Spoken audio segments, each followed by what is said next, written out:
The dystopian Bible. Salvation was never about the future.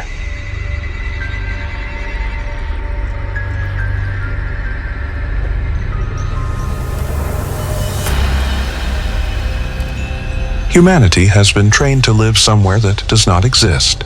Not here, not now, but in a projected moment called someday. Someday you will be forgiven. Someday you will be free. Someday you will be saved. This someday is one of the most powerful psychological constructions ever created. It appears hopeful, comforting, spiritual. But symbolically understood, it performs a very different function. It postpones awakening. The idea that salvation belongs to the future reshapes how the mind experiences time. Instead of meeting reality directly in the present, attention is redirected toward anticipation. The now becomes a waiting room. Life becomes preparation. Consciousness becomes secondary to expectation. But awareness cannot exist in the future. The future is thought. Awareness is presence. When salvation is imagined as a future event, the mind unconsciously accepts that the present moment is insufficient. Something is missing. Something must happen later to complete what is lacking now. This creates a subtle but constant tension, a feeling of incompleteness that drives psychological dependence. This is not accidental. It is structural. A mind that believes fulfillment is ahead will tolerate confusion now. It will endure inner conflict because resolution is promised later. It will accept authority because the authority claims to hold the key to that future state. Hope becomes a leash. Symbolically, salvation does not describe a destination in time. It describes a shift in perception, a movement from unconscious identification with thought toward direct awareness of experience. That shift can only occur now, because now is the only field where consciousness operates. But once salvation is moved into the future, the present loses its sacredness. The mind divides life into two domains: now, flawed, sinful, incomplete; later, redeemed, whole, eternal. This division mirrors the deeper psychological split between what is and what should be. And that split generates suffering. The individual is no longer in contact with direct experience. They are measuring it against an imagined ideal. This comparison produces guilt. Guilt produces striving. Striving produces exhaustion. And exhaustion makes authority attractive. If salvation depends on future transformation, then personal responsibility is diluted. The individual waits to be changed, forgiven, lifted, purified. Passive hope replaces active awareness. But awareness is not given, it is noticed. The symbolic language of awakening never pointed to time. It pointed to consciousness.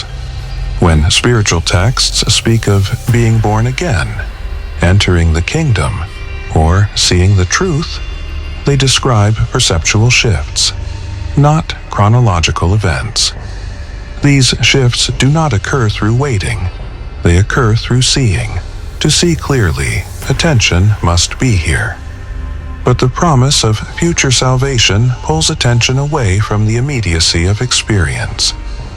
Instead of observing thought, emotion, and reaction as they arise, the mind remains occupied with belief structures about destiny. The result is a life lived conceptually rather than directly. This is the dystopian function of future salvation.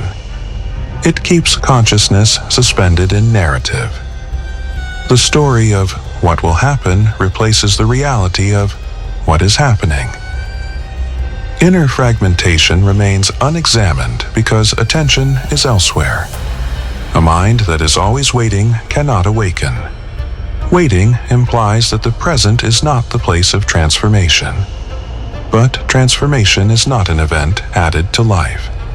It is a change in how life is perceived, and perception only happens now. When salvation is seen symbolically, it means wholeness of awareness, the end of psychological division, the cessation of inner conflict produced by identification with thought.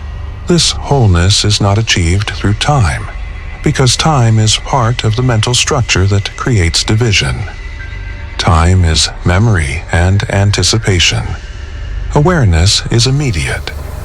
When consciousness is absorbed in past regret or future hope, it is not present with itself.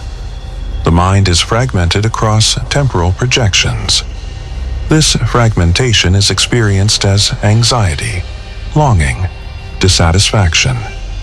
The promise of future salvation reinforces this fragmentation. It tells the mind that completion lies ahead, but ahead is an idea, and ideas cannot resolve the state of awareness from which they arise. This is why belief alone does not end suffering. One can believe in salvation deeply and still remain internally divided. Because belief operates in thought, awakening operates in attention. The dystopian aspect is subtle.